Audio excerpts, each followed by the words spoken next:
C, Z, E. Yamuk oldu. C, Z, E.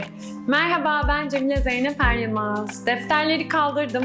Geçen hafta düşüp gözümü yardıktan sonra nazar boncuklarıyla çevrelendim. Bugün bahsedeceğim sanatçıyı hiçbir deftere eklememişim zaten. Bir dönem sürekli kafamı meşgul ediyordu. Ayrıca kesip biçmeye, deftere yapıştırmaya gerek yoktu. 60'ların ve 70'lerin feminist performans sanatçılarından bahsetmiştim. Performans sanatında kadınlar geleneksel sanatlarda onlara yakıştırılan pasif nesne yerine özne olmaya başlamışlardı. Sanatlarını kişisel deneyimlerine dayandırıyor, sanatçı ve kadın olarak tepkilerini ortaya koyuyorlar. Yani performans sanatı tepkisel bir sanat. Performanslar aynı zamanda sanatın ticarileşmesine direniyor, kurumsal sistemleri reddediyor. Ticarileşmeden aktif olarak kaçabilen bir sanat. Ancak bu işlerin yaratıldığı ekonomik gerçeklik değiştikçe performans sanatı da değişir.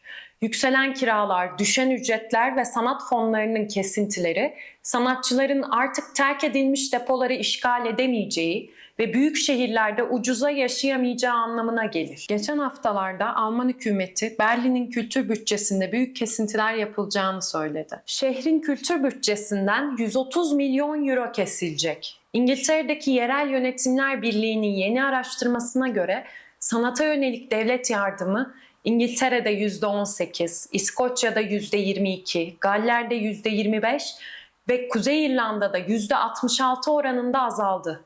Kamu sanattan elini ayağını çektikçe sanat mali açıdan özel fonlara, kurumlara yaslanır. Peki performans sanatçıları bu piyasada nasıl hayatta kalıyor? Performans sanatının maliyeti geleneksel sanatlardan çok daha fazla. Performans sanatında nakliye, depolanma, korunma ve sigortalanma masrafı yok. Ancak günlük ücret, konaklama, yemek talep eden insanlar var.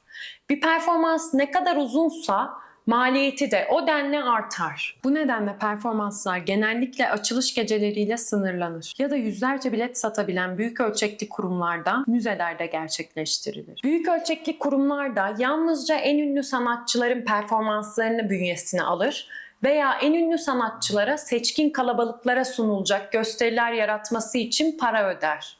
Hatta bu şekilde son yıllarda performans sanatı kurumların desteği ve özel etkinliklerle ana akım haline geldi. Örneğin Tate Modern, Tanks isimli yeraltı tanklarını performansa dayalı sanat eserlerini göstermeye adar. 2019'da Venedik Bienalinde büyük ödülü kazanan Litvanya Pavyonunda Güneş ve Deniz isimli performansa dayalı bir plaj operası sergilenir. Yalnızca kurumlar değil, sanat fuarları ve özel galeriler de performans sanatının sergilenmesine ve pazarlanmasına yönelik özel etkinlikler düzenlemeye başladı. Freeze Sanat Fuarı 2014 yılında Freeze Live ile katılımcı sanatı koleksiyonerlerle buluşturur. Ünlü sanat galerisi Pace, 2019'dan beri Pace Live ile müzik, dans, film ve performansı halka ve alıcılara sunar. Geçiciliğine ve maddesizliğine rağmen performans sanatı nasıl ticarileşebilir? Bu performansların kaydını tutan fotoğraflar ve video teknolojisi sayesinde performans eserlerini tartışabiliyoruz. Ancak üretildikleri dönemde, 70'lerde bunlar sanat nesneleri olarak görülmez. Sanat fikirleri ya da basitçe arşiv belgeleri olarak kabul edilir. Art Basel'ın CEO'su Noah Horowitz, 90'larda video ve fotoğrafın sanat eseri mertebesine yükselmesiyle performansları kaydetmiş fotoğrafların ve videoların değerlendiğini açıklar. Bu arşiv belgeleri piyasada işlem gören geleneksel sanat eserlerine dönüşür. 69 sonbaharında Vito Acconci, Following Peace, Takip Eseri isimli performansla New York'ta sokaktan rastgele kişileri seçip takip eder. Takip ettiği kişiye göre performansı birkaç dakika sürer ya da saatler sürer. Sanatçı yabancıların peşinde New York'u gezer, sinemaya gider, kafelerde oturur. Rotası çalışmanın merkezindeki haritada gösterilir. Performansı bir plan çerçevesinde gerçekleştirir. Belirli şartlar koyar. Hepsini yazılı olarak açıklar. Takip eseri sanatı kısıtlı bir mekan zamandan çıkarmaya çalışır. Sanatı sergilenecek bir nesne olmaktan öte sokağa taşımayı amaçlar. Ancak Acconci'nin yaptıklarını anlatan el yazısı ve fotoğrafları kaçınılmaz olarak geleneksel, satılabilir sanat eserlerine dönüşür. Böylece sanatçılar performanslarının piyasadaki değerini arttıracak estetik belgeler, fotoğraflar ve objeler yaratmanın önemini fark eder. Performans sanatı özenle tasarlanmış ve estetik açıdan çekici eserler üretmenin aracı haline gelir. Bunun en iyi örneği performanslarında kullandığı enstalasyonları ve heykelleri satışa çıkaran Amerikalı Matthew Barney. Barney'nin Drawing Restraint, Kısıtlamaları Çizmek isimli serisi sayısız video, heykel, enstalasyon ve çizim içerir. Sanatçının performanslarını da içeren seriden bir çizim 1.205.000 dolara satılır. Sanayi sonrası kapitalizmde ister 60'lardan kalma fotoğraflar, ister enstalasyonlar olsun, her şeyin bir pazarı vardır. Performans sanatının alınıp satılması söz konusu olduğunda akla ilk gelen isim Marina Abramović. Belgrad doğumlu Sırp performans sanatçısı ve benim eski idolüm. Bu videoyu da eskiden Marina Abramović'e duyduğum hayranlıktan dolayı yaptım. Lisanstan bir arkadaşım da öğrenciyken sürekli ondan bahsettiğimi söyledi. Marina Abramović, performans sanatıyla geçimini sağlayabilen ender sanatçılardan. 2010 yılında MoMA'da gerçekleşen The Artist is Present, Sanatçı Aramızda isimli sergide 850.000 ziyaretçiyi ağırlayan, hatta uzun metraj filme dönüştürülen bir performans sergiledi. Performans sanatının uçuk bir tuhaflıktan ana akıma dönüşmesinde büyük bir role sahip. 2015 yılında Sanat ve Nörobilim Araştırma Merkezi Marina Abramović Enstitüsü'nü açar. Sanatçıyı uzun süredir temsil eden komisyoncusu Sean Kelly, Abramović'in herhangi bir sanatçı olmadığını, pazarını oluşturmak için yoğun bir çaba sarf ettiğini söyler. Vogue dergisine kapak olan, defilelere ve moda haftalarına davet edilen, TED Talk'ta konuşan, müzik festivallerinde sahne alan ve ünlülerle işbirliği yapan Abramović, performans sanatının büyük annesidir. İlk performanslarında, örneğin Ritim serisinde fiziksel acı ve dayanıklılığın sınırlarını zorlar. 74 yılında Ritim Sıfır'da ziyaretçilere içinde bal, gül, tüy, neşter, kırbaç, silah ve mermi de bulunan 72 nesne sunar. Ziyaretçiler bu nesneleri hareketsiz duran sanatçının üzerinde kullanır. Geleneksel olarak acıyla ilişkilendirilen nesneleri tercih eden ziyaretçiler Abramović'i taşır, kıyafetlerini ve derisini keser, kafasına silah doğrultur. Bu çalışma işbirliğine dayalı. Katılımcı bir sanat eseri olarak bir başkasının acısını kavrayamamaktan doğar. Performans ziyaretçiye bir özgürlük tanır. Yasaklanan şiddet eylemlerini dilediği şekilde ve ölçüde yapabilme özgürlüğü. Bu özgürlük ancak sağduyunun yitirilmesi, ötekinin deneyiminin kasıtlı olarak göz ardı edilmesinden doğar. Performans ziyaretçinin katılımını gerektirir. Ancak bu olumlu, birlikte yaratılan, paylaşılan bir dünya yaratılmasına yol açmaz. Ziyaretçinin şiddet dolu arzularını yansıtması, sanatçının pasif kalmasıyla, öznelliğini yitirmesiyle gerçekleşir. Abramović'in 1975 tarihli Thomas'ın Dudakları adlı eseri de acının sosyal yönüne dair.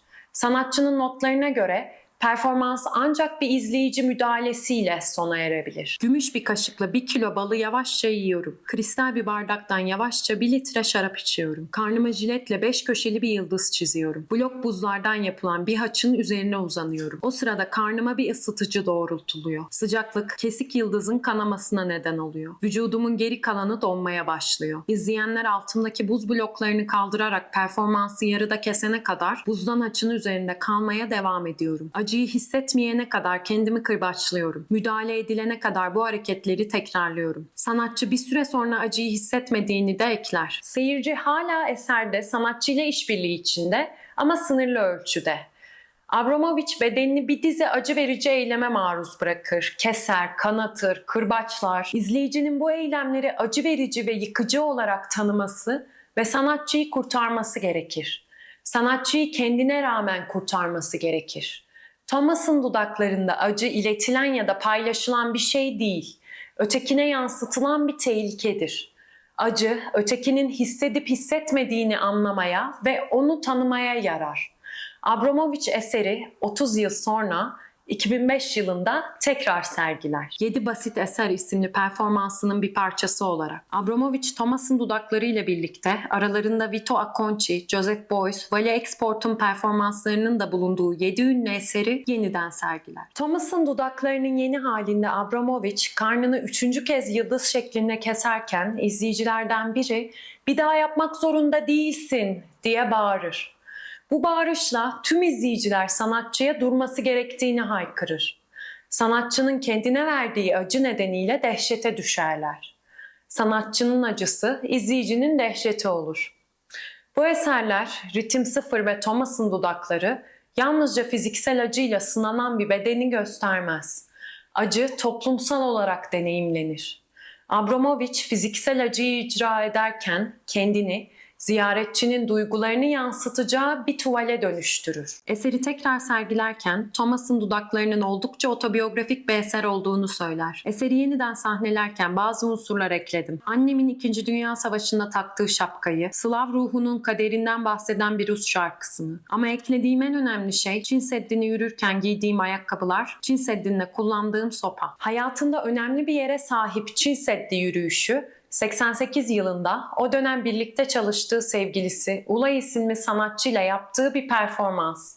İkili Çin Seddi'nin zıt uçlarından yola çıkar, ortada buluşmayı ve orada evlenmeyi planlarlar. Yolculuk 90 gün sürer. Çin'in doğusundaki dağlık bölgelerde yürümeyi, küçük köylerden ve uçurum kenarlarından geçmeyi gerektirir. Yolculuk sonunda kavuşan çift ayrılmaya karar verir. Bu performansların kayıtlarını, sanatçının eski performanslarına dair materyalleri içeren kişisel arşivini piyasaya ilk süren New York'taki Sean Kelly Galeri'dir. Performanslardan kritik anlar, sanatçının acı çeken bedeninin yakın plan görüntüleri dikkatle seçilir. Bazı eserler içinse performanstan fotoğraflar ard arda yerleştirilir, hareket hissi yaratılır. Sanatçı Ritimon isimli performansında bir elinin açık parmakları arasına bıçak saplar. Bıçak parmaklarına her isabet ettiğinde bıçağı değiştirir. Elini 20 kez kestikten sonra durur. Performansın sesini kaydettikten sonra bu sefer kaydı dinleyerek tekrar parmakları arasına bıçak saplamaya başlar. Bu şekilde binlerce film ve fotoğraftan oluşan arşivden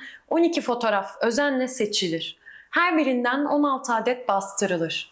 Satıcı bu fotoğrafları performans edisyonu 73-94 ismiyle gruplandırarak az bulunurluk ve değer yaratır.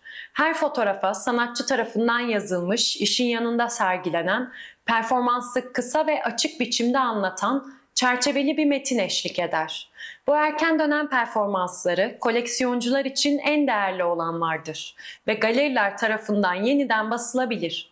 Örneğin 2011 yılında Sean Kelly Galeri ve Liston Galeri arasında paylaşılan Ritim 5'in 8 adetlik bir baskısı yeniden yayınlanır. Ritim 5 isimli performansta ahşaptan yanan bir yıldızın içine uzanır. Yangın nedeniyle oksijen tükenince bilincini kaybeder ve izleyiciler tarafından kurtarılır. Bu Thomas'ın dudaklarından önce gerçekleştirdiği bir performans. Onun sade hali gibi. Liston Galeri'den Klaus Robenhagen, galerinin stratejik olarak sanatçının arşivini yeniden keşfetmeye, sergilemek ve satmak için tarihi belgelere odaklandığını söyler. Örneğin sanatçının Ritim 5'i temsil eden Ateşten Yıldız çizimi gibi en ünlü performanslarını önceden haber veren çizimleri 2014 yılında White Space isimli sergiyle Liston Galeri'de sunulur. Ritim sergisi ve Thomas'ın dudakları Abramovich'in erken dönem eserlerinden sayılır.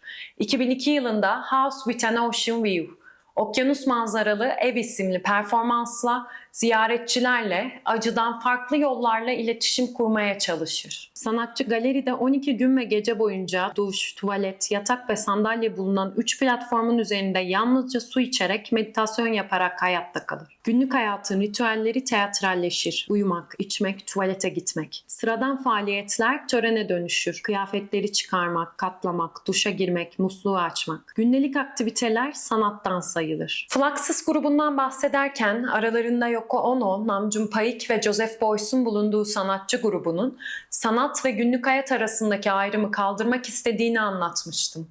Fluxus etkinlikleri herkes tarafından icra edilebiliyordu. Her şey sanat olabiliyordu, özellikle de değersizse.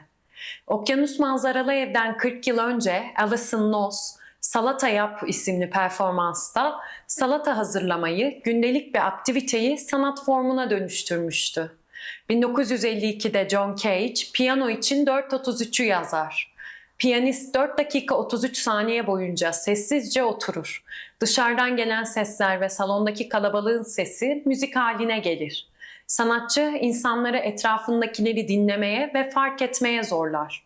Marina, okyanus manzaralı evde izleyicilerle bıçaktan merdivenlerle ayrılır. Sözlü veya fiziksel bir etkileşime girmez. Ancak iki taraf da şimdiki zamanda bir arada olmayı fark eder. Peki bu deneyden yaşamla sanatı birleştirme çabasının vardığı son noktada ortaya ne çıktı? Sonunda Abramovich sanat dünyasının sınırlarını aşan bir şöhrete kavuştu. Sex and the City dizisinin 6. sezonunda Carrie, bir kadının 16 gün galeride yaşadığı bir performans eserini görmek için sanat galerisine gider. Sean Kelly esere dair burada sermayeye dönüştürülecek bir şey yok. Ancak bu performanslar bir marka olarak sanatçıya yapılan uzun vadeli büyük yatırımlar der. Sanatın gündelikleşmesi, günlük imgelerin ve aktivitelerin sanat sayılması radikal bir değişime yol açmaz. Sanat eserleri hayatla bütünleşerek değer kaybetmez. Reklam ve pazarlama stratejileriyle sanatçının kişisel mitolojisi yaratılır ve böylece yaptığı her şey, en sıradan aktivitelerden en uç performanslara kadar her şey imajıyla özdeşleşerek ticari mala ve sanatçının markasına dönüşür. Sanatçının ünlü kişiliği, onu tüketim toplumunun röntgenciliğiyle birlikte yaşayan bir sanat eserine dönüştürür. Sanat performansları, kültürel meydan okumalar sadece çağdaş sanatçının kimliğini oluşturmaz. Aynı zamanda tanıtım ve markalaşmanın ön koşulu haline gelir. Yani kültürel meydan okuma bir sıçrama tahtası olur. Sanatçı, kültür endüstrisindeki çelişkileri görünür kılmak yerine bunları kullanarak kendini görünür kılar. Yaşam alanından koparılmış galerilerde yaşar ama temelde sanat galerilerinin neden izole ortamlar olduğunu sorgulamaz. Sanat piyasasındaki başarı bu yüzeysel meydan okumalara bağlı. Geleneksel biçimlere karşı yeni bir tutumla, bir stratejiyle sanatçı başarılı olabilir. Marina Abramovich'in de marka olarak yaptığı en büyük stratejik hamle 2010 yılında MoMA'da sergilediği Artist is Present isimli performans. Abramovich 2010'da Mart ayından Mayıs ayına kadar MoMA'da büyük ilgi gören bir performans sergiler. Performansta bir masanın başına oturur ve ziyaretçiler her gün sanatçının karşısına oturmaya davet edilir. Abramovich katılımcılara dair "Ben onlar için bir katalizör görevi görüyorum, bir tetikleyiciyim, ben onlar için bir ayna gibiyim. Bir süre sonra artık bana bakmıyorlar, kendi içlerine bakmaya başlıyorlar." Sanatçı bedenini önceki işlerinde olduğu gibi doğrudan acıyla sınamaz. Kendini izleyicinin duygularının dışa vurumu olarak, bir tür alıcı olarak konumlandırır. Sanatçı burada ve aramızda olsa da MoMA ziyaretçisinin arzu ve duyguları için sadece bir ayna olarak orada. Ayna olmayı bıraktığı tek an en son 22 yıl önce Çin Seddi'nde gördüğü Ulay'ı karşısında bulduğu an. Sosyal medyada dolaşan o an sanatçının ifadesizliği bozulur, masanın üzerinden uzanarak Ulay'ın ellerini tutar ve ziyaretçiler alkışlamaya başlar. Tam da Reels çağına uygun bir an, çılgınca paylaşabileceğimiz, 2 satırla anlatılabilen, görsel olarak çarpıcı bir an. Ancak gerçek anlatıldığından çok daha karmaşık ve romantik değil. Ulay ve Marina Çin Seddi'nde ayrılır. Çünkü Marina, Ulay'ın yanındaki tercümanın Ulay'dan hamile olduğunu öğrenir. Ulay 2015 yılında Abramovich'e dava açar. Çin Seddi yürüyüşünü kapsayan Aşıklar performansı da dahil olmak üzere birlikte yarattıkları eserlerin satışından payına düşeni alamadığını iddia eder. Abramovich'in 16 yıl boyunca kendisine yalnızca 4 kez ödeme yaptığını söyler. Mahkeme Ulay'ı haklı bulur, Marina 250 bin eurodan fazla telif ücreti öder. Sanatçı aramızdaya döndüğümüzde başlangıçta ziyaretçiyle arasına masa koyan Marina bir süre sonra masayı kaldırmaya karar verir. Karşısındakiyle arasındaki engel tamamıyla ortadan kalkar. Bu performansında acıyı öznel bir deneyim ya da karşısındakine yansıtılacak bir duygu, şiddetli bir ifade olarak anlamayız. Acı burada sembolik, iletişimsel bilginin ötesinde var olur. Birlikte burada ve şimdi olmakla, paylaşılan bir deneyimden ortaya çıkar. Ziyaretçi ve sanatçının etkileşimiyle doğar. Ancak gerçek, sanat tarihinde ve belgesellerde anlatıldığından çok daha karmaşık ve bu kadar romantik değil. Abramovich'e göre performans sanatı kişiler arasında gerçek bağlantılara izin verir. Ancak postmodern toplumdaki çoğu şey gibi Abramovich'in eseri de bir şov, bir gösteri olmaktan kaçamaz. Sanatçı aramızda Abramovich'in kendisine nasıl işkence ettiğinin kanıtı olarak ün kazandı. Katılımcılar bu performatif oyunun, bu etkileşimin yapaylığının farkındalar. Bir katılımcı şöyle anlatır: "Kendimi sanatçının bakışının, sayısız bakışın ve fotoğrafın nesnesi olarak hissettim. Marina'nın karşısında oturmak, etkileşimde bulunmanın bir simülasyonu gibiydi." Bu şovun bir parçası olma hissi, Abramovich'in eserini sahte olarak yeniden tanımlar. Gösteri hissi, sanatçının performatif çabalarının etkileyiciliğini azaltır ve çalışmanın anlamını belirsizleştirir. Sanatçının sergiye ve performansa nasıl hazırlandığını gösteren aynı isimli belgeselde Marina bu performansla insanları dinginliğe çağırdığını söyler. Kapitalizmin üretkenliğine ve değişim telaşına karşı insanları dinginliğe çağırır. Ancak kapitalizmde dinginlik imkansız ve sermayeden bağımsız değil. Dinginlik sahnesini yaratan üretken emeği görmezden gelemeyiz. Sanatçı saatlerce hiçbir şey yapmadan otururken etrafındaki işçiler ihtiyaç duyduğu metaları üretmek için son sürat çalışır. Bu performans kapitalist projeden ve emek hırsızlığından ayrı değerlendirilemez. Ayağındaki su şişesi, kıpkırmızı elbisesi, müzenin güvenlik görevlileri ve temizlik personeli, sanatçının ziyaretçilerle etkileşim kurması için işbirliği halinde. Sanatçının iddialarının aksine bu performans devrimci bir eylem değil. Sanatçının durgunluğu etrafındakilerin emeği üzerine kurulu. Bu görünmez emek Marina Abramovich markasını inşa eder, Marina'yı kültürel sermaye olarak yeniden inşa eder. Performanslarıyla geliştirdiği fiziksel ve zihinsel dayanıklılık becerilerini bir kuruma dönüştürmeye karar verir sanatçı. Gündelik hayatta acıyı, bedeni, zamanı yönetebilmek için belirli teknikler öğreten Marina Abramovich Enstitüsü'ne. Sanatçı, kişisel ve bedensel olanla kendi mitolojisini yaratır. Sonra bir marka olarak kurumsal ve işbirlikçi olana kayar. Enstitüsünün temelini oluşturan Abramovich metodu, MoMA'daki sergisi için performans sanatçılarıyla birlikte düzenlediği atölye çalışmalarına dayanır. MoMA, Abramovich'in performanslarından video ve fotoğraflar sergilemenin yanı sıra performansların genç sanatçılar tarafından yeniden canlandırılmasını ister. Bu sanatçılar Abramovich'in evinde onun emirlerine boyun eğeceklerine ve cep telefonlarını teslim ederek dışarıyla bağlantılarını keseceklerine dair sözleşmeler imzalar. Abramovich onları evi temizlemek olarak adlandırdığı, oruç tutmayı, burun deliklerini yıkamayı, dillerini kazımayı içeren bir hijyen rejimine tabi tutar. Öğretileri, sanatçıların çalışmalarını yeniden yaratmalarına yardımcı olmanın ötesine geçer, günlük yaşama uzanır. Ama önceden söylediğim gibi yaşam ve sanatın radikal birleşimi, sanatın alaşağı edilmesiyle ya da herkesin sanatçı olabileceği inancının yaygınlaşmasıyla sonuçlanmaz. Sanatçıyı müritlerine seslenen bir sanat peygamberine ya da geç kapitalizmin şamanına dönüştürür. Sanatçının bu kişiliği sanatı lüks bir mal olarak yeniden üretmesiyle sonuçlanır. Enstitünün son hamlesi Abramovich metodunun bir parçası olarak yüz bakım ürünleri üretmek ve satmak oldu. Sonunda bu da oldu. En agresif, en protest sanat biçimi ve onun büyük annesi bir tarih kandırmacasına kurban gitti. Performansın, etkileşimin, bedenin, acının, sanatın tüm anlamları metanın boyunduruğu altına girdi. Performans sanatının Futurist Manifesto'dan, Fluxus'tan, avantgard feminist sanatçılardan geçerek aldığı son şekil güzellik ürünleri. Bu bize sanatın özgürleştirici potansiyelinin yetersiz olduğunu gösterir. Sanat eserleri kişisel jestler olmaktan, sanatçıların farkındalık yaratma dürtülerinden öteye gitmez. Sanat anlamlar üretir, sorular sordurur, politik öneriler açısından zengindir. Ancak toplumsal ilişkileri değiştiremez ya da belirleyemez. Yeni ve yaratıcı anlamları var olan ticari ilişkileri güçlendirmek için kullanır. Sanatta birleşik cephe ya da bir aradalık olmaz. Sanat kişisel değerleri yüceltir ve herkesten bir marka yaratır.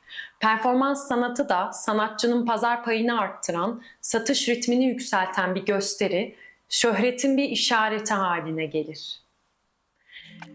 Bu karamsar sonuca vardıktan sonra bir süre görsel sanattan, sanat piyasasından, markalaşmış galerilerden ve sanatçılardan konuşmak istemiyorum. Yeni yıla giriyoruz yakında. En sevdiğim film Matrix üçlemesini, belki dördüncüsünü de eklerim. En sevdiğim film Matrix'ten bahsetmek istiyorum. Bir neşe olur diye düşünüyorum. Görüşürüz. Bye.